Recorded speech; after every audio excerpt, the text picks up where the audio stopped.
தேவனுக்கு மகிமை உண்டாவதாக. இந்த நாளிலும் ஒரு முறை உங்களோடு சேர்ந்து தேவனை மகிமைப்படுத்தும்படியாய், தேவனுடைய ராஜ்யத்தின் சுவிசேஷத்தை உங்களோடு பகிர்ந்து கொள்ளும்படியாய் தேவன் தந்த கிருபைக்காக நான் தேவனுக்கு துதியும் ஸ்தோத்திரமும் செலுத்துகிறேன். அன்புக்குரிய உங்கள் யாவருக்கும் இரட்சகரும் ஆண்டவருமாகிய இயேசுவின் நாமத்தினால என் அன்பின் நல்வாழ்த்துக்கள். ஹல்லேலூயா. நான் வசனத்துல போனோம். வெளிப்படுத்தின விசேஷம் 22ஆம் அதிகாரம் அதன் 12வது வசனத்திலே நான் வரும்போது ஆண்டவர் சொன்னார், வெளிப்படுத்தல் 22:12, இதோ நான் சீக்கிரமாய் வருகிறேன், நான் சீக்கிரமாய் வருகிறேன், அவன் அவன் கிரியைக்கு தக்கதாய் நான் அளிக்கிற பலன் என்னோட கூட வருகிறது. ஆண்டவராகிய இயேசு முதலாவது இந்த உலகத்தில் வந்தபோது பாவிகளை ரட்சிக்கும்படியாய் வந்தார். வருத்தப்பட்டு பாரம் சுமக்கிறவர்களே, நீங்கள் எல்லாரும் என்னிடத்துல வாருங்க, நான் உங்களுக்கு இளைப்பாறுதல் தருவேன், என் நகத்தை உங்கள் மேலே ஏற்றுக்கொண்டு கற்றுக்கொள்ள வாருங்கள் என்று சொல்லி அழைக்கிற ஆண்டவர் இன்றைக்கும் நம்மை அழைத்து கொண்டிருக்கிறார். ஆனா இனி ஒரு முறை அவர் வரும்போது பாவம் மன்னிக்கிறவராய், ரட்சிக்கிறவராய், ஆறுதல் சமாதானம் கொடுக்கிறவராய் வரமாட்டார். நம்முடைய கிரியைகளுக்கு தக்கதாக பலன் கொடுக்கிறவராய் வருவார் என்பதை அறிந்து கொள்ள வேண்டும். மத்த 25ஆம் அதிகாரம் 31ஆம் வசனத்திலிருந்து ஆண்டவர் சொல்வார், மனுஷகுமாரன் மகிமை பொருந்தினவராய் தேவ தூதர்களோடு வரும்போது தன் மகிமை உள்ள சிங்காசனத்தில் வீற்றிருப்பார். எல்லா மனுஷரும் அவருக்கு முன்பாய் கூட்டப்படுவார்கள். மனிதர்களை அவர் வெள்ளாடுகளாயும் செம்மறி ஆடுகளாயும் 2 பிரிவாய் இடது பக்கம் வலது பக்கம் பிரிச்சு நிறுத்துவார். வலது பக்கத்தில் நிற்கிறவர்களை பார்த்து, வாருங்கள் பிதாவினால் ஆசீர்வதிக்கப்பட்டவர்களே, உலகம் உண்டானது முதல் உங்களுக்காய் ஆயத்தம் பண்ணப்பட்டு ராஜ்யத்தை சுதந்தரித்துக் கொள்ளுங்கள் என்று சொல்லுகின்றார். இடது பக்கத்தில் நிற்கிறவர்களை பார்த்து, சபிக்கப்பட்டவர்களே, பிசாசுக்காகவும் அவன் தூதருக்காகவும் ஆயத்தம் பண்ணப்பட்ட அக்னியிலே பொங்கல் என்று அனுப்பி துரத்தி வைக்கிற ஒரு காரியத்தை நாம் பார்க்கிறோம். நான் எப்படி வருவேன், வரும்போது என்ன நடக்கும் என்கிறது 2000 ஆண்டுகளுக்கு முன்பு இயேசு சொன்னது இந்த 2000 ஆண்டுகளை கடந்து உலகத்தின் எல்லா மூலைகளிலும் அறிவிக்கப்பட்டு வருகிறது என்பதை நாம் அறிந்து கொள்ள வேண்டும். அப்போஸ்தலர் 10ஆம் அதிகாரம் 42ஆம் வசனத்துல இயேசுவின் பிரதான சீடனாகிய பேதுரு பத்ரோஸ் சொல்லுகிறார், இந்த இயேசு மரித்தோருக்கும் உயிரோடு இருக்கிறவருக்கும் நியாய தீர்ப்பு கொடுக்கும்படி அவர் நியாயாதிபதியாய் இருக்கிறார் என்ற செய்தியை நீங்கள் சொல்ல வேண்டும் என்று சொல்லி அவர் எங்களுக்கு கட்டளையிட்டார் என்று சொல்லுகிறார். அன்பு நண்பர்களே, நீங்கள் நன்றாய் ஒன்றை கவனிக்க வேண்டும். இயேசு அற்புதம் செய்கிறார், சுகமளிக்கிறார், நன்மையெல்லாம் செய்கிறார், பாவங்களை மன்னிக்கிறார் என்று சொல்லிதான் அதிகமா நாம் செய்தி கேட்கிறோம். அவர் அப்படி செய்கிறவர் தான், சந்தேகம் கிடையாது. ஆனா நானே மனிதர்களை நியாயம் தீர்க்கிற நியாயாதிபதியாய் வரப்போகிறேன், இந்த செய்தியை நீங்கள் சொல்ல வேண்டும் என்று சொல்லி ஒரு கண்டிப்பான கட்டளையை அப்போஸ்தலர்களுக்கு கொடுத்ததாய் பேதுரு குறிப்பிடுகிறார். ஆனா அந்த விஷயத்தை அதிகமா நாம கேட்கறது கிடையாது. அவர் நியாயாதிபதியாய் வருவார், நம்முடைய கிரியைகளுக்கு ஏற்ப பலன் கொடுக்க வருவார் என்கிற செய்தி பல வேளையில் அநேகருக்கு புரியாது பொதுராக இருந்து கொண்டிருக்கிறது. 2 கொரிந்தியர் 5ஆம் அதிகாரம் 10ஆம் வசனத்துல அப்போஸ்தலனாகிய பவுல் சொல்லுகிறார், இந்த சரீரத்தில் அவனவன் செய்த நன்மைக்காவது தீமைக்காவது தக்க பலன் அடையும்படியாய் எல்லாரும் அந்த இயேசு கிறிஸ்துவின் நியாயாசனத்திற்கு முன்பாக நிற்க வேண்டும். இந்த சரீரத்திலே கொஞ்ச நாள் வாழ்ந்துட்டு எப்படியோ வாழ்ந்துட்டு முடிச்சு நாம முடித்து போய்விட முடியாது. இந்த சாவை கடந்து ஒரு நிலை இருக்கிறது என்பதை இங்கே நாம் புரியணும். அப்போஸ்தலர் 17ஆம் அதிகாரம் 31ஆம் வசனத்துல பவுலடியார் அழகா சொல்லுகிறார், தேவன் தாம் நியமித்த இயேசுவாகிய மனுஷனை கொண்டு எல்லா மனுஷரையும் நியாயம் தீர்ப்பார். அந்த இயேசுவை தேவன் உயிரோட எழுப்பினதுனால எல்லா மனுஷரையும் அவ்விதமாக உயிரோட கொண்டு வந்து அவர் நியாயம் தீர்க்க முடியும் என்கிற நிச்சயத்தை தேவன் ஏற்படுத்தி இருக்கிறார். இயேசுவை தேவன் மரித்தோரிலிருந்து எழுப்பினோம், சாவை கடந்து உயிரோட வச்சிருந்தோம், எல்லா மனிதர்களும் அவ்விதமாகவே கொண்டு வரப்பட்டு அவர் நியாயம் தீர்க்கப்படுவார்கள் என்ற காரியத்தை இங்கே இந்த வசனங்கள் மூலமாய் நாம் புரிந்து கொள்கிறோம். இந்த வாழ்க்கை சாவோட முடிஞ்சிடாது, சாவோட முடிஞ்சிடாதுங்கிறது நாம் மிக முக்கியமாய் கவனத்தில் கொள்ளணும். லூக்கா 16ஆம் அதிகாரம் 19 நீங்க படிச்சீங்கன்னா 2 மனிதர்களை குறித்து ஆண்டவர் குறிப்பிடுவார். ஒரு மனிதன் ஒரு பெரிய ஐஸ்வர்யவான், பெரிய தனவான். இன்னொரு மனுஷன் ஒரு ஏழை மனுஷன், அவன் பேர் லாசர். இந்த ஐஸ்வர்யவான் சுகபோகமாய் ஒருவேளை கர்த்தரனை ஆசீர்வதிக்கிறார் என்று அவன் நினைத்திருக்க கூடும். இந்த லாசரு ஏழை மனிதனாய் அந்த பிச்சைக்காரனை போல தெருவிலே படுத்து கிடக்கிறான். ஒரு குறிப்பிட்ட நாள் வந்தபோது 2 பேரும் மரிக்கிற அந்த சூழல் வந்தபோது இங்கே ஐஸ்வர்யவானாய் பெயரோடு புகழோடு வாழ்ந்த மனிதன் பாதாளத்தில் அவன் செய்த செயல்களுக்குரிய தண்டனை அனுபவித்துக் கொண்டு துன்பப்படுகிற காட்சியை அங்கே நாம் பார்க்கிறோம். அதே நேரம் அந்த தெருவில் கிடந்தால பிச்சைக்காரன், அவன் பரதீசுல மேல் பாதாளத்துல அல்லது ஆபிரகாமுக்கு பக்கத்துல சந்தோஷமா இளைப்பாரி கொண்டிருந்தான் என்ற செய்தி பார்க்கிறோம். அன்பு நண்பர்களே, இந்த உலகத்துல நாம வாழ்றது போல கண்ணை மூடின பிறகு இருப்போம்னு நாம யாரும் தவறா நினைச்சுவிடக் கூடாது. கண்ணை மூடின பிறகு நாம சந்திக்க போற காட்சி வேறு, சூழ்நிலை வேறு. இங்க மேலான நிலையிலே எண்ணப்பட்டு இருக்கிற அநேகர் மறுமையில தலைகளா இருப்பாங்க. இங்கே ஆமா அற்பமாய் எண்ணப்பட்ட அநேகர் மறுமையில மேலான உயர்ந்த சூழ்நிலையில இருப்பாங்க. ரொம்ப முக்கியமா கவனத்தில் கொள்ள வேண்டிய விஷயம் இதுதான். இந்த உலகத்தில் வாழும்போது பெயரோடு புகழோடு அந்தஸ்தோடு ஐஸ்வர்யத்தோடு வாழ நாம விரும்புகிறோம். நல்லதுதான், வேணான்னு சொல்லல. ஆனா கண்ணை மூடும் போது இதே நிலை தொடராது என்பதை நாம் அறிஞ்சிருக்கணும். நாம் தலைகீழான ஒரு நிலைமைக்கு போயிடுவோம். இந்த உலகத்தில் வாழ்ந்த போது நம்மை படைத்து இந்த உலகத்துக்கு அனுப்பி வைத்த தேவனுக்கு எவ்வளவு பிரியமாய் வாழ்ந்தோம் என்ற அடிப்படையில் தான் மர்மையின் சூழ்நிலையில் இருக்கும் என்பதை மிக மிக முக்கியமாய் நாம் கவனத்திலே கொள்ள வேண்டும். ஹல்லேலூயா. 1 பேதுரு 1:17 பேதுரு சொல்லுவார், பட்சபாதம் இல்லாமல் அவனவன் கிரியைக்கு தக்கதாய் நியாயம் செய்கிறவரை நீங்கள் தொழுது கொண்டு வருகிறவள் ஆனபடினால இங்கே பரதேசிகளை போல கொஞ்ச நாள் வாழுகிற காலத்துல பயத்தோட வாழணும், நடுக்கத்தோட வாழ வேண்டும் என்று சொல்லி எச்சரிக்கிற வசனத்தை நாம் பார்க்கிறோம்.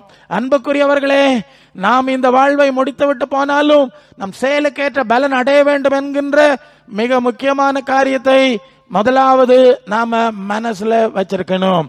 அவர் எவ்விதமாய் நியாயம் தீர்க்க போறார் தெரியுமா? அவருடைய நியாய தீர்ப்பு எப்படி இருக்கும் அதை குறித்து தேவன் வெளிப்படுத்தி இருக்கிற ஒரு சில குறிப்பு நாம பார்க்கணும். ரோமர் 2ஆம் அதிகாரம் 14 16 வரை உள்ள வசனத்துல நியாய பிரமாணம் இல்லாத வேத சட்டம் எதுவும் தெரியாத பிரஜாதிகள் சுவாபமாய் நியாய பிரமாணத்தின்படி செய்கிறார்கள். அவருடைய மனசுல இது சரி இது தப்பு என்று சொல்லக்கூடிய ஒரு நியாய பிரமாணத்தின் கிரியை, ஒரு நியாய பிரமாணத்தின் செயல் அவருடைய மனசுல இருக்கு. நீங்க நல்ல கவனிங்க. அவன் எந்த மதத்தை சேர்ந்தவன் கிடையாது. வேதம் எதை படிக்கிறான் படிச்சிருக்கானாங்கிறது கூட கிடையாதுங்க. அவன் வேதத்தை தெரியாதவனா கூட இருக்கலாம். ஆனா அவனுக்கு மனசுல இதுதான் சரி இதுதான் தப்பு அப்படின்னு சொல்லக்கூடிய ஒரு பிரமாணத்தை தேவன் வச்சிருக்கிறார். அதாவது தேவனுடைய நியாய பிரமாணம் அவருடைய இருதயங்களில் எழுதி இருக்கிறது என்று காண்பிக்கிறார்கள். அந்த வார்த்தை எல்லாம் அங்கே இருக்கும், அந்த பகுதியில் நீங்க படிச்சிருங்க. தேவனுடைய பிரமாணம் நியாய பிரமாணம் தங்கள் இருதயங்களில் எழுதி இருக்கிறது என்று காண்பிக்கிறார்கள் சொல்லிட்டு அடுத்த வசனம் என்ன சொல்லு தெரியுமா? தேவன் இயேசு கிறிஸ்துவை கொண்டு மனுஷருடைய அந்தரங்கங்களை குறித்து நியாய தீர்ப்பு கொடுக்கும் நாளிலே அவர் என்ன யாருக்கு மனசுல என்னெல்லாம் எழுதினாருங்கிறது வெளியாக ஒன்று சொல்லுறார். மனசுல மனசாட்சின்னு ஒன்று சொல்றோம். மறைமுகமா செயல்படுற அந்த மனசாட்சி அடிப்படையில தான் ஒவ்வொரு மனுஷனையும் தேச நியாயம் தீர்ப்பார். ஆமா, மனசாட்சியில நான் என்னெல்லாம் உனக்கு சொன்னேன் என்னெல்லாம் உனக்கு எழுதினேன் என்ற அடிப்படையில் அவர் நியாயம் தீர்ப்பாருங்கிறத நீங்க புரியணும். ஏன்னா எரேமியா 31ஆம் அதிகாரம் 33ஆம் வசனத்துல பழைய ஏற்பாட்டின் காலத்துல மோசையின் மூலமாய் ஒரு பிரமாணத்தை கொடுத்தா அதை அவங்க கடைபிடிக்கல. அப்ப கர்த்தர் சொன்னார், நாட்கள் வரும் நான் என் பிரமாணங்களை அவங்க இருதயத்துல எழுதிருவேன். ஏன்னா எழுதி கொடுத்தா கேட்கல, அவங்களுக்கு உள்ளே எழுதிருவேன், அவங்க இருதயத்தில் எழுதி விடுவேன் என்று சொன்ன அந்த வார்த்தையின்படிதான் நாம் இப்ப வாசித்த அந்த பகுதியில இருதயத்தில் எழுதுகிற தேவனுடைய நியாய பிரமாணத்துக்கு ஏற்றபடி ஆண்டவர் முதலாவது நம்மை நியாயம் தீர்ப்பார் என்பது நம்ம அறிஞ்சிருக்கணும். லூக்கா 6:31 இயேசு சொல்லுவார், மற்றவர்கள் உங்களுக்கு என்ன செய்ய விரும்புறாங்களோ அதை நீங்க மற்றவங்களுக்கு செய்யுங்க. மற்றவங்க உங்களுக்கு என்ன செய்யப்படாதுன்னு நினைப்பீங்களோ அதை நீங்க மற்றவங்களுக்கு செய்யப்படாது. மனசாட்சின்னா என்னன்னு உங்களுக்கு தெரியும் நினைக்கிறேன். இப்படித்தான் நாம மனசாட்சியினுடைய அடிப்படையை புரிந்து கொள்ள வேண்டும். 1 தீமோத்தேயு 1:5-6 சுத்த மனசாட்சி மாயமற்ற விசுவாசத்திலும் பிறக்கிற அன்புதான் நியாய பிரமாணம். மனசாட்சி ரொம்ப முக்கியமானது. ஒவ்வொருவருடைய மனசாட்சி தான் உங்களுடைய ஆத்மாவா இருக்கிறது. அந்த மனசாட்சி தான் சாவ கடந்து வரப்போவது. அந்த மனசாட்சியிலே தேவன் பேசின பிரமாணத்துக்கு ஏற்றபடிதான் அவர் ஒவ்வொருவரையும் இயேசுவை கொண்டு நியாயம் தீர்ப்பார் என்பதை நாம் அறிஞ்சிருக்கணும். 1 தீமோத்தேயு 1:18-19 சொல்லுகிறது, அநேகர் இந்த நல்ல மனசாட்சியை சேதப்படுத்தி விசுவாசமாகிய கப்பலை சேதப்படுத்திட்டாங்க. நீங்க நல்ல கவனிக்கணும். நீ விசுவாசமும் நல்ல மனசாட்சியோடு இருக்கணும். நல்ல மனசாட்சியோடு இருக்கணும். அநேகர் இந்த மனசாட்சியை உடைச்சிட்டாங்க. மனசாட்சி போச்சுன்னா ஆத்மா போச்சு. ஆத்மா நியாய தீர்ப்பில் நிக்க முடியாம போயிடும். ஆகவே உங்கள் மனசாட்சியிலே தேவன் கொடுக்கிற எழுதுகிற தேவனுடைய சத்தத்துக்கு நீங்கள் கீழ்ப்படிய வேண்டும். அதை குறித்து மிகவும் எச்சரிக்கையா இருக்கணும். 1 யோவான் 3:20-21 நம்முடைய இருதயமே நம்மை குற்றவாளிகளாய் தீர்க்குமானோ தேவன் நம்முடைய இருதயத்திலும் பெரியவராயிருந்து எல்லாத்தையும் அறிஞ்சிருக்கிறார். நம்முடைய இருதயம் நம்ம குற்றவாளிகளா தீர்க்கலன்னா நாம் அவருடைய கற்பனையின்படி செய்கிறோம்னு நீங்க நினைக்கணும். நீங்க தைரியமா ஜெபம் பண்ணலாம். எல்லாருடைய மனசாட்சியையும் தேவன் கவனிக்கிறார், அதை பதிவு செய்கிறார். நாம ஒரு நாள் இல்லைன்னு சொல்ல முடியாது. ஆகவே மனசாட்சியின் அறிவுக்கு ஏற்ப நீதியாய் நடக்கும்படி நீங்க பிரயாசப்படணும். அப்போஸ்தலர் 23:1 சொல்லுகிறது, பவுல் சொல்லுகிறார், நான் எல்லா நிலையிலும் நான் குற்றமற்ற தேவனுக்கும் மனுஷனுக்கு நடுவோம் குற்றமற்ற மனசாட்சியாய் நடந்தேன்னு சொல்றார்.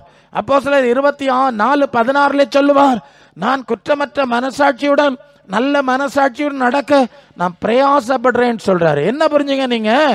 மனசாட்சினா எவ்வளவு முக்கியமானது தெரியுமா? அதுதான் நம்முடைய ஆத்மா, அதுதான் நம்முடைய இறுதி நியாய தீர்ப்பை தீர்மானிக்கிறதுங்கிறதுனால தான் அந்த மனசாட்சிக்கு இவ்வளவு முக்கியத்துவம் கொடுத்து வாழ்ந்தாங்கிறது அவங்க மாதிரியா சொல்லியிருக்காங்க. ஆகவே நாம் நம்முடைய மனசாட்சியில் கொடுக்கிற என்ன மனுஷனை படைச்சு அவன் அந்த நன்மை தீமை அறியத்தக்க விருட்சத்தின் கனியை புசிச்சதுனால கர்த்தர் சொன்னார், அவன் நன்மை தீமை அறியத்தக்க நம்ம போல ஆனான்னு சொல்லிட்டார். ஆகவே நமக்கு அந்த நிலைமை வந்திருக்கு. நம்முடைய மனசாட்சியில கொடுக்கிற நன்மை தீமை அறிவுக்கு ஏற்ப நாம நடக்கணும். மற்றவங்க எது வேணாலும் சொல்லலாம், அதுல நமக்கு ஒரு தெளிவு இருந்தா நாம செல்லலாம். உலகத்துல 1000 மரபுகள் வழக்க நம்பிக்கை இருக்கலாம், அதெல்லாம் நம்மோட வராது. உங்களுக்குள்ள பேசினார்ல, உங்களுக்குள்ள ஒரு நிச்சயத்தை கொடுத்தார்ல, அதன் அடிப்படையில் தான் அவர் நியாயம் தீர்ப்பாருங்கிறது முதலாவது புரிஞ்சிருங்க. அது நானா இருந்தாலும் சரிதான், அங்கே தப்ப முடியாது. 2வது யோவான் 12:48 ஆண்டவர் சொல்வார், என்னை தள்ளி என் வசனங்களை அசட்டை பண்ணுகிறவனை நியாயம் தீர்க்கிறது ஒன்னு இருக்கிறது, நான் சொன்ன வசனமே கடைசி நாளிலே நியாயம் தீர்க்கும். இயேசு சொன்ன வார்த்தை வானம் பூமி ஒளிஞ்சிரும், என் வார்த்தை ஒழியாதுன்னு சொல்வார். முதலாவது சட்டம் மனசாட்சி சட்டம். 2ஆம் சட்டம் இயேசுவின் வசனம் நம்ம கையில கொடுத்திருக்கு. ஓசியா 8:12 சொல்லுது, என்னுடைய பிரமாணங்களை நான் எழுதி கொடுத்துட்டேன், அது அந்நிய காரியமா எண்ணுனாங்கன்னு சொல்லி அந்த பழைய காரியத்தை சொன்னது மாதிரி இப்ப நம்ம கரங்களில் இது கொடுக்கப்பட்டிருக்கிறது. இந்த அடிப்படையில தான் இயேசு நம்ம நியாயம் தீர்ப்பார் என்பதை இந்த நேரத்திலே நாம் விளங்கிக் கொள்ள வேண்டும். வெளிப்படுத்தல் 20:12 சொல்லுது, மரித்தோராகிய சிறியோரும் பெரியோரும் தேவனுக்கு முன்பா நிக்கணும். புஸ்தகங்கள் திறக்கப்பட்டன. அந்த புஸ்தகங்களில் எழுதப்பட்ட கிரியைகளின்படி எல்லாரும் நியாய தீர்ப்பு அடைவாங்க. நீங்க நல்ல கவனிக்கணும். இந்த நாட்கள்ல நம்ம பேரு, நம்ம ஊரு, நம்முடைய கண்விழி, நம்முடைய கையினுடைய அந்த ரேகை பதிவு எல்லாத்தையும் பதிவு பண்றோம். எங்க நீங்க விரல் வச்சாலும் ஓகே, எல்லாமே இந்த உலகம் ரெக்கார்ட் பண்ணி வச்சிருந்தா ஸ்வர்லோகத்தின் தேவன் இதை விட அதிகமா எல்லாத்தையும் ரெக்கார்ட் பண்ணுவாருங்கிறது மறந்துடப்படும். அந்த ரெக்கார்டுக்கு முன்னால பொய் சொல்ல முடியும். சிசிடிவி கேமராவில் மாட்டிக்கிறாங்கல்ல, ஒன்னும் அப்படி இல்லை இப்படி இல்லைன்னு சொல்ல முடியாது. இது நீதானப்பா, இது உங்க ஆட்சி தானே தெரியுது, இவன் பண்றான். நீங்க கூகுள் எர்த் போன்ற சாப்ட்வேர்ல போனா எந்த இடத்துல இருந்தாலும் உங்க செல்போன்லேயே உங்க வீட்டை கூரையில இருந்து பார்த்துடலாம். மேல இருந்தே ஜூம் பண்ணி பார்த்துட முடியும். ரோட்ல போற காரை பார்த்துட முடியும். பேச்சுப்பாறை டேம்ல தண்ணி கிடக்கான்னு இங்கிருந்தே பார்த்துட முடியும். அந்த அளவு எல்லாம் சாஃப்ட்வேர்ஸ் எல்லாம் இருக்கு. அந்த அளவு மனுஷன் செஞ்சா தெய்வம் எப்படி செய்யணும்? அந்த உணர்வு இருக்கணும், அந்த பயம் இருக்கணும். அதனால்தான் பயத்துடனே நடந்து கொள்ளுங்கள்னு பேதுரு சொன்னார். பட்சபாதம் இல்லாம நியாயம் செய்யறதுனால நீ கொஞ்சம் பயத்தோடும் நடுக்கத்தோடும் நடந்து கொள்ளணும்னு சொல்றோம். வெளிப்படுத்தல 20:15 சொல்லுது, ஜீவ புஸ்தகத்துல பேர் இல்லாதவனாய் காணப்படுறவன் இரண்டாம் மரணமாகி அக்னி கடல்ல தள்ளப்படுறான். உலகத்துல அக்கிரமம் செஞ்சிட்டோம், இங்க ஒருவேளை பலன் கிடைக்கலன்னா தப்பிச்சிட முடியும். பாதாளத்துக்கு போனோம், அங்க போய் தண்டனை அனுபவிக்கணுங்கிறத நம்ம பார்த்துட்டோம். அத அப்புறம் இப்ப இரண்டாம் மரணம்னு ஒரு சூழ்நிலை. அங்க ஒரு புஸ்தகம் இருக்கு, யார் யார நித்திய ஜீவனா வைக்கணும், யார் யார வைக்கப்படாது அப்படிங்கிற குறிப்பெழுதுற அது ஒரு முக்கியமான புஸ்தகம். அந்த புஸ்தகத்துல பேர் இல்லாதவன் இரண்டாம் மரணமாகி அக்னி கடலிலே அவன் தள்ளப்பட வேண்டும். நல்லா கவனிக்கணும். நாம என்னமோ நினைச்சிட்டு இருக்கிறோம், எங்க வர போதுன்னு பாருங்க. கொஞ்சம் விழிப்பா இருந்தா நல்லதுதான். அங்கே வெளிப்படுத்துற விசேஷம் மத்தேயு சுவிசேஷம் 13ஆம் அதிகாரம் 40வது வசனத்தில் ஆண்டவர் சொல்லுவார், 13:40, இந்த உலகத்துக்கு முடிவுல களஞ்சி, அதாவது இந்த கோதுமை வயல்ல இருந்து அந்த நெல் கோதுமை எல்லாம் அடிச்சு எடுத்துட்டு வந்து அந்த மணி எல்லாம் களஞ்சியங்களை சேர்ப்பாங்க. பதர் என்ன செய்வாங்களாம்? அவியாத அக்கினினாலே சொட்டரிப்பாங்கல்ல. இது போல உலகத்தின் முடிவுல நடக்கும். அந்த வசனத்தை நீங்க அங்கே படிச்சிருங்க. மத்தேயு 13:40, சுட்டரிக்கப்படுவோம். ஆமா, எல்லாம் சுட்டரிக்கப்படுகிறது போரி, இதெல்லாம் சுட்டரிக்கப்படக்கூடிய ஒரு நாள் வரப்போகிறது. 2 பேதுரு 3:7 சொல்லுகிறது, 3:7 சொல்லுகிறது, அவர்கள் நியாயம் தீர்க்கப்பட்டு எல்லா துன்மார்க்கர் யாவரும் நியாயம் தீர்க்கப்படுவார்கள். நியாயம் தீர்க்கப்பட்டு அழிந்து போக நாள் வரைக்கும் தான் இந்த உலகம் இருக்கு. ஒரு நாள் வரும், அன்னைக்கு எல்லாரும் நியாயம் தீர்க்கப்பட்டு அக்கிரமக்காரர் அழிக்கப்படுகிற ஒரு நாள் இருக்கிறது என்பதை நாம் மறந்து விடவே கூடாது. இங்கே 2 தெசலோனிக்கர் 1ஆம் அதிகாரம் 7, 8, 10 வசனத்துல வந்தோம், தேவனை அறியாதவர்களுக்கும் சுவிசேஷத்துக்கு கீழ்ப்படியாதவர்களுக்கும் ஆக்கினை தண்டனை கொடுக்கும்படி இயேசு வர போறார். அப்போது அவர்கள் தேவ சமூகத்திலிருந்து நீங்களாக்கப்பட்டு துரத்தப்பட்டு அப்புறப்படுத்தப்பட்டு நித்திய அழிவாகிய தண்டனை அடைவார்கள் சொல்லியிருக்கு. நித்திய அழிவாகிய ஒரு தண்டனை மனித ஆத்துமாக்களுக்கு வைக்கப்பட்டிருக்கிறது என்கிறது நாம மனசுல வச்சிருக்கணும். அதனாலதான் மத்தேயு 10ஆம் அதிகாரம் 28ஆம் வசனத்தில் நீங்கள் அதாவது உங்கள் சரீரத்தை கொல்லுகிறவர்களுக்கு நீங்கள் பயப்பட வேண்டாம், உங்கள் சரீரத்தையும் ஆத்மாவையும் நரகத்திலே அழிக்க வல்லவருக்கே பயப்படுங்கள். ஹல்லேலூயா. மனுஷன் சரீரத்தை கொல்றதுல முடிச்சிடலாம், ஆனா மறுமையில தேவன் ஆத்துமாவையும் அழிவுக்கு ஒப்பு கொடுக்கக்கூடிய ஒரு காரியம் இருக்கிறது என்பதை நாம் அறிஞ்சிருக்கணும். ஹல்லேலூயா. ஆகவே ஆண்டவர் சொல்றார் லூக்கா 5:32, நான் நீதிமான்களை அல்ல பாவிகளை மனம் திரும்ப அழைக்க வந்தேன். ஒரு முக்கியமான இடத்துக்கு வந்துட்டோம். ஆண்டவர் சொல்றார், நீங்க தீமையை விட்டு மனம் திரும்பணும். ஏதோ இயேசுவை நான் விசுவாசிக்கிறேன், ஆராதிக்கிறேன், நான் சிலுவை கள்ளன போல இருக்கேன், இந்த கதையெல்லாம் பேசப்படா. மனம் திரும்ப பண்ணதான் நான் வந்தேன். லூக்கா 24:47 ஆண்டவர் சொல்லுவார், மனம் திரும்புதலும் பாவ மன்னிப்பும் எருசலேம்ல இருந்து உலகம் முழுவதும் பேசணும். நம்ம பாவம் இல்லைன்னா நான் வஞ்சிக்கிறவர்களா இருப்போம், சத்தியம் நமக்குள்ள இருக்காது. மனம் திரும்புதல் அவசியம். பாவங்களை மறைக்கிறவன் வாழ்வு அடைய முடியாது. அவைகளை அறிக்கை செய்து விட்டுவிடணும். தேவ சித்தம் செய்யும்படியோ நீங்கள் மனம் மாறணும். என்னைக்கும் கள்ளமார் கள்ளிகள் எல்லாம் வாழ முடியாதுங்க. ஆண்டவர்கிட்ட வரும்போது அப்படி வந்தோம், அவர் ஏற்றுக்கொண்டார். ஆனா என்னைக்கும் கள்ளமாரா இருக்க முடியாது. பரலோக ராஜ்யம் கள்ளமார்க்க ராஜ்யம் கிடையாது, துன்மார்க்கருடைய ராஜ்யம் கிடையாது. அவன் கிரியைக்கு தக்க பலன் வலிக்கும்படி இயேசு வந்தோம். சிலுவை கள்ளருடைய நிலைமை எல்லாம் என்னாவும் நீங்க சிந்திச்சுக்கிடணும். அவர் கிரியைக்கேற்ப பலன் கொடுப்பேன்னு வசனத்தை பார்த்துட்டோம்ல. அதனால இந்த கள்ளத்தனம் ஒன்றும் பரலோகத்துல இடப்படாது. உங்க நன்மைக்கு தான் நான் பேசிட்டு இருக்கிறேன். ஏன்னா பலவேளை நான் தப்பா நினைச்சிடறோம், இருட்டுல நான் நடந்துடுறோம். ஒரு எச்சரிப்பின் சத்தமா இது இருக்கணும். மத்தேயு 11:28-29 ஆண்டவர் சொன்னார், நான் உங்களுக்கு இளைப்பாறுதல் தர்றேன், உங்கள் ஆத்துமாக்களுக்கு இளைப்பாறுதல் தருவேன், தண்டனையிலிருந்து நான் விடுவிப்பேன். நியாயாதிபதியா வரும்போது உங்களுக்கு சங்கடம் வரப்படாதுன்னு நீங்க செய்ய வேண்டிய ஒரு காரியம் இருக்கு. என் பக்கத்துல வந்து நான் சொல்றதை கேட்டு என் நுகத்தை உங்கள் மேல் ஏற்றுக்கொண்டு எங்க இடத்துல கற்றுக்கொள்ளணும். இயேசு இடத்துல கற்றுக்கொள்ளுங்க. சும்மா இயேசுவே டட்டி மம்மின்னு சொன்னா ஒண்ணும் அவர் விட்டு வைக்க போறது கிடையாது. மத்தேயு 7:21-23 வரை சொல்லுவான், பரலோகத்தில் இருக்கிற பிதாவின் சித்தம் செய்யாம என்ன கர்த்தாவே நீ சொல்லியிருப்பான், பேய் விரட்டி இருப்பா, அல்லது உங்களுக்கு சுக நன்மை வந்திருக்கும். ஆனா பரலோகத்தில் போக முடியும். பரலோக பிதாவினுடைய ராஜ்யம். நீங்க ஒண்ணு புரியணும், அது பரலோக தேவன் உண்டு பண்ணின ராஜ்யம். அந்த சிஸ்டத்தை புரிஞ்சு அங்க போறக்குள்ள வழியை தெரிஞ்சு அதுல நடந்தாதான் அங்க போக முடியும். நம்ம ஒவ்வொருத்தரும் கற்பனை பண்றது மாதிரி உள்ள விஷயம் கிடையாதுங்க. நம்ம வாழ்க்கையே நம்ம கற்பனையில கிடையாது, நம்ம நினைவுல கிடையாது. எப்படி பரலோகம் நம்ம கட்டுப்பாட்டில் இருக்கோம்? தயவு செய்து ஆண்டவர் இயேசு சொல்லுகிறார், யோவான் 14:6, நானே வழியும் சத்தியமும் ஜீவனமா இருக்கிறேன், என்னால எல்லாம ஒரு தினம் பரலோகத்துக்கு வரமாட்டோம், அதனால என் பின்னால வந்து.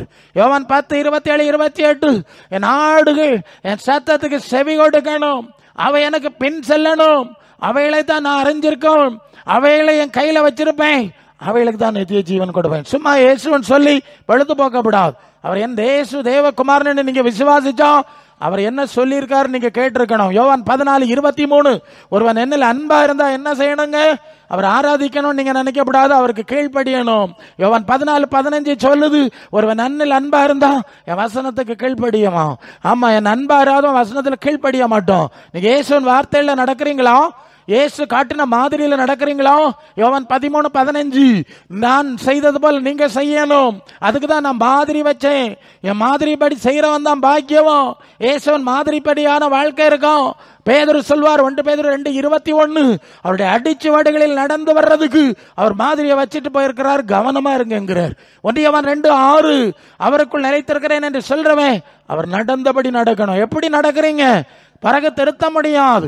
இப்பதான் அந்த அவரோடு நடக்கிறதற்கு, அவரை பின்பற்றுவதற்கு, ஆத்மாவின் இளைப்பாறுதலை தேடுவதற்கு இப்பதான் காலம். நீங்க நினைக்கிற மாதிரி ஏதோ காரியங்கள்ல உலகத்துல சம்பாதிக்கிறதுக்கு உருவாக்குறதுக்கு ஓடிட்டு இருப்பீங்க. பலர் ஓடிட்டு இருக்கிற வேலையிலே ஆஃப் ஆயிடுறாங்க. நினைச்சது மாதிரி முடிக்க முடியாதுங்க, நினைச்சது மாதிரி உன்னை கொண்டு போக முடியாதுங்க. இன்று மரித்தால் நீ எங்கே போவாய்ங்கிறதா முதல் விஷயம். இன்று மரித்தால் ஆண்டவர் ஒரு ஐஸ்வர்யவான் கேட்டாராம், ஒரு ஓமையை சொன்னார், மத்திகேடனே இன்று ராத்திரி செத்து போன நீ சேர்த்தது யாருக்காவோன்னு கேட்கிறார். முதலாவது ஆத்மாவின் ரட்சிப்பை தேடணும், நித்திய இளைப்பாறுதலுக்குள்ள வழி தேடணும், ஆண்டவரோடு நடக்கிற வழியை பார்க்கணும், ஆண்டவருடைய ஆவியினால நடத்துற தேவ பிள்ளையா மாறணும், சாத்தான் வேலை செய்யறது திரும்பி பரலோக தேவ சித்தம் செய்யணும். ரோமர் 6:22 சொல்லுகிறது, நீங்கள் இப்பொழுது பாவத்திலிருந்து விடுதலையாக்கப்படணும், பரலோக தேவனுக்கு அடிமைகளான ஆவணும், அப்பதான் பரிசுத்தமாகுதல் உங்களுக்கு வரும், முடிவு நித்திய ஜீவனா இருக்கும். ரோமர் 12:2 சொல்லுகிறது, நீங்கள் இந்த பிரபஞ்சத்துக்கு ஏற்ற வேஷம் தரிச்சா பரலோக தேவனிடத்துல போக முடியும். பரலோக தேவனுக்கு பிரியமும் நன்மையும் பரிபூர்ணமான சித்தம் என்னதென்று பகுத்து பார்த்து நடந்தோம், சந்தோஷமா சாவ சந்திக்கலாம், சந்தோஷமா ஆண்டவருக்கு முன்ன நிக்கலாம். உண்மை உத்தமுள்ள விசுவாசியே ஊழியக்காரனேன்னு அவர் சொல்லக்கூடிய ஒரு நல்ல பதிலை அவரிடத்திலிருந்து நாம பெற முடியும். ரொம்ப முக்கியமான நாட்கள். முதலாவது 6:33 மத்தேயுல சொன்னார், தேவ பிள்ளையா மாறுறது முதல் காரியம், தேவ சித்தம் செய்யறது முதல் காரியம். ஆண்டவர் நம்ம எடுத்துட்டோம் அல்லது வந்தோம், அவர் சமூகத்துல தைரியமா நிக்கிறதுக்குள்ள தகுதி அடைய வேண்டியது முதலாவது காரியம். மற்ற காரியம் அப்புறம் பார்க்கலாம். யாக்கோபு 4:14, நாளை நடப்பது தெரியாது, புகையை போல உன் ஜீவன் இருக்கு, தேவனுக்கு சித்தமான நாளைக்கு உயிரோடு இருந்தா மத்த காரியம் பார்க்கலாம். பிறகு பிரசங்கியாரு எங்க வீட்டு பக்கம் வந்து பிரசங்கம் பண்ணீங்க, நான் கவலை இல்லாம இருந்துட்டேன், நான் பொறுப்பு இல்லாம இருந்துட்டேன், நான் உறங்கிட்டேன்னு நீங்க சொல்ல முடியாது. அதனாலதான் 2000 ஆண்டுகளை கடந்தோம், பட்டி தொட்டி எல்லாம் போனோம், கிராமங்கள்ல போனோம், தெருக்கள்ல போனோம்.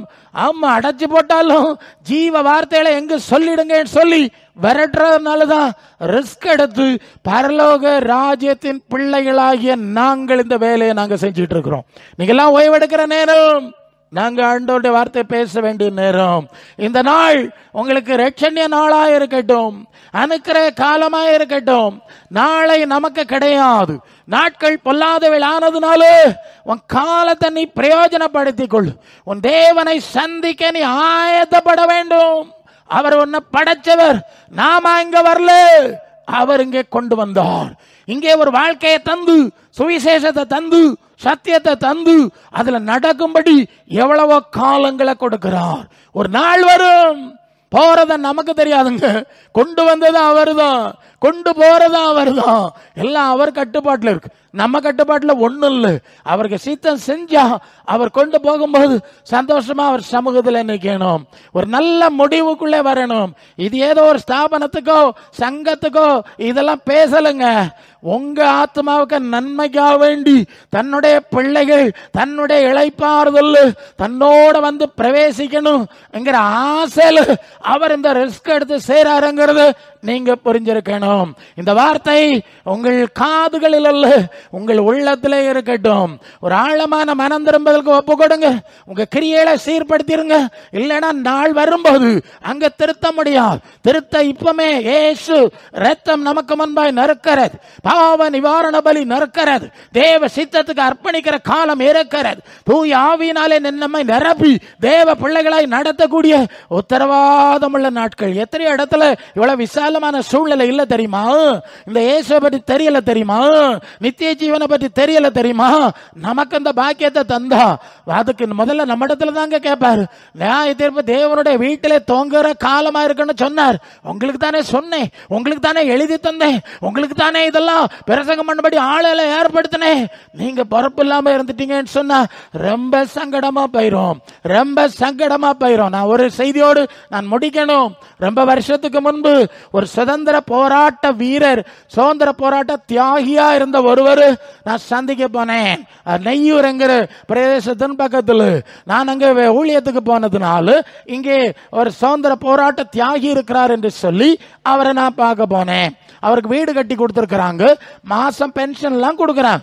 அப்ப நான் போனோடனே என்னை ஆண்டவருடைய ஊழியக்காரர் அவர் புரிஞ்சதுனால அவர் என்னை வரவேற்று வாங்கய்யா உட்காருங்கன்னு சொன்னார்.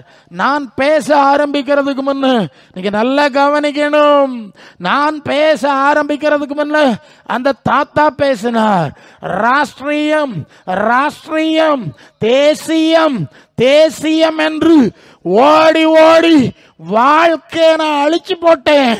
இயேசுநாதருக்கு வேலை செஞ்சிருந்தா சொர்க்கமாவது கிடைச்சிருக்கும். அவர் சொல்லும் போது அவர் கண்ணில் இருந்து கண்ணீர் அப்படியே தாடி வழியாய் வழியுது. ஒரு நாள் நீங்க இப்படி சொல்லப்படும், நான் பணம் பணம் பதவி பதவி பட்டம் பட்டம் தேசியம்னு ஓடுனேன், தேவனுடைய ஊழியக்காரருடைய சத்தத்தை கேட்க மறந்துட்டு நான் வாழ்க்கையை வீணடிச்சு போட்டேன்னு சொன்னா அப்புறம் உங்களை மாதிரி பரிதாபமானவங்க யாரும் இருக்க மாட்டாங்க, உங்களுக்கு அனுதாபத்தில் யாரும் உதவி செய்யவும் வரமாட்டாங்க. ஆகவே ஆண்டவர் சொல்ற வார்த்தையை கேட்போம். இதோ சீக்கிரமாய் வருகிறேன், அவன் அவன் கிரியைக்கு தக்கதாய் நான் அளிக்கிற பலன் என்னோட கூட வரும். அந்த நாளில் அகங்காரிகள் யாவரும் துரும்பா இருப்பார். ஒருத்தன் அந்த நாள்ல நிக்க முடியும். இங்க முறுக்கிற மீசையெல்லாம் அங்க நடக்கும், இங்க காட்டுற வேகம் எல்லாம் நடக்காதுங்க. உலகத்திலே நடக்கல, பார்த்துட்டு தான் இருக்கிறோம். ஒரு நாள் ஆஃப் ஆகும்போது பார்க்க முடியல. எச்சரிக்கையா இருப்போமா? இது அன்பின் சத்தம், உணர்வூட்டுதலின் சத்தம். உங்க பிள்ளைகளை நீங்க எச்சரிக்க மாட்டீங்களா?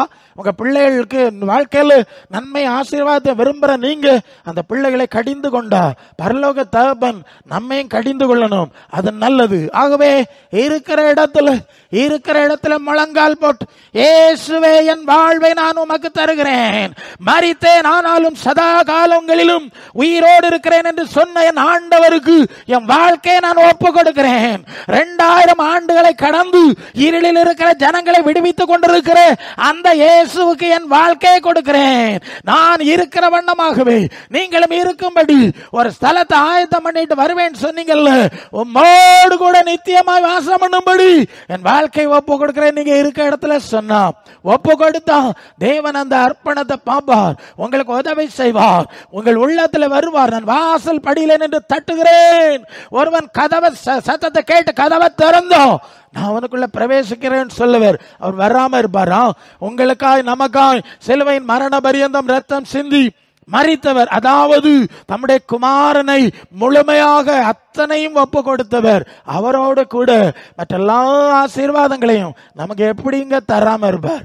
நாம தான் கீழ்ப்படியணும், நாம தான் ஒப்பு கொடுக்கணும், நாம தான் பாவ மன்னிப்பு எடுக்கணும். என்னை நடத்தம்னு சொல்லுங்க. நான் எப்படி நடக்கணும்? எனக்கு தெரியல, சரியான பாதையை காட்டுங்கன்னு நீங்க சொன்னா உங்க இருதயத்தின் வாஞ்சையை பார்க்கிற தேவன் உங்கள் கரங்களை பிடித்து உலகத்தின் முடிவு பறிந்து உங்களோடு இருக்கிறேன்னு சொன்னார்ல.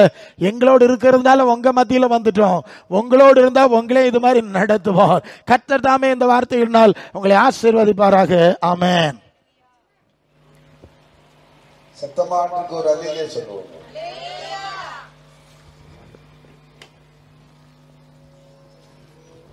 சத்திய வாக்கை நம்பியே வா, நித்திய ஜீவன் உன்னகளிப்பா. சத்திய வாக்கை நம்பியே வா, நித்திய ஜீவன்